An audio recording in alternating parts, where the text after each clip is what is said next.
باپ نے آواز دی، بیٹا کچھ دیر میرے پاس بیٹھ جاؤ۔ کہا، بابا ابھی ٹھہریں، میں ذرا مصروف ہوں۔ بچوں نے شوق میں پکارا، ابو آؤ کھیلیں۔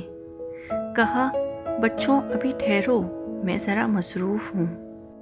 بیوی نے مسکرا کر پوچھا، کہیں باہر چلیں؟ کہا، بیگم ابھی ٹھہرو، میں ذرا مصروف ہوں۔ بچوں کے مستقبل کے لیے، ان کی ضروریات کے لیے، فقط اسی لیے اتنی محنت کر رہا ہوں۔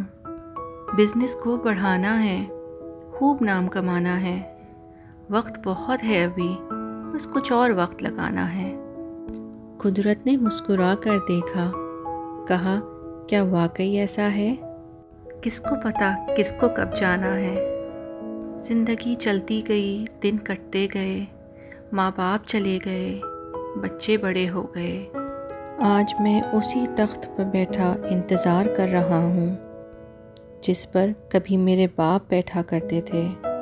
آج گزرا وقت بلا رہا ہے، آؤ دیکھو کیا کھویا کیا پایا۔ کیا کبھی بچوں کو گلے سے لگایا؟ کیا کبھی بیوی کو سراہا؟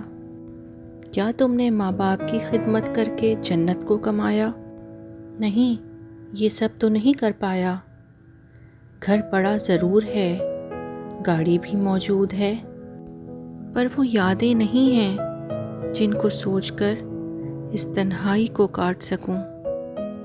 دل پکار رہا ہے، کوئی ہے جو آئے، دل جوئی کرے، پر آج وہ مصروف ہیں جو کل آپ کو بلایا کرتے تھے۔